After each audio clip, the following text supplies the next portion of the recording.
وَإِذْ يَرْفَعُ إِبْرَاهِيمُ الْقَوَاعِدَ مِنَ الْبَيْتِ وَإِسْمَاعِيلُ رَبَّنَا تَقَبَّلْ مِنَّا إِنَّكَ أَنتَ السَّمِيعُ الْعَلِيمُ رَبَّنَا وَاجْعَلْنَا مُسْلِمَيْنِ لَكَ وَمِن ذُرِّيَّتِنَا أُمَّةً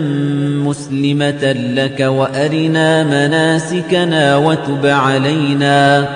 إِنَّكَ أَنتَ التَّوَّابُ الرَّحِيمُ رَبَّنَا وَابْعَثْ فِيهِمْ رَسُولًا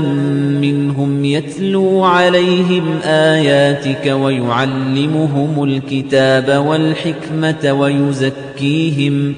إِنَّكَ أَنتَ الْعَزِيزُ الْحَكِيمُ وَمَن يَرْغَبُ عَن مِّلَّةِ إِبْرَاهِيمَ إِلَّا مَن سَفِهَ نَفْسَهُ وَلَقَدِ اصْطَفَيْنَاهُ فِي الدُّنْيَا وَإِنَّهُ فِي الْآخِرَةِ لَمِنَ الصَّالِحِينَ إِذْ قَالَ لَهُ رَبُّهُ أَسْلِمْ قَالَ أَسْلَمْتُ لِرَبِّ الْعَالَمِينَ وَوَصَّى بِهَا إِبْرَاهِيمُ بَنِيهِ وَيَعْقُوبُ يَا بَنِيَّ إِنَّ اللَّهَ اصْطَفَىٰ لَكُمُ الدِّينَ فَلَا تَمُوتُنَّ إِلَّا وَأَنتُم مُّسْلِمُونَ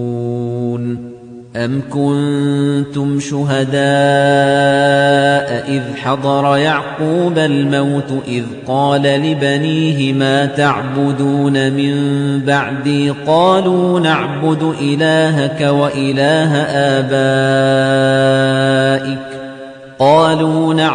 إِلَٰهَكَ وَإِلَٰهَ آبَائِكَ إِبْرَاهِيمَ وَإِسْمَاعِيلَ وَإِسْحَاقَ إِلَٰهًا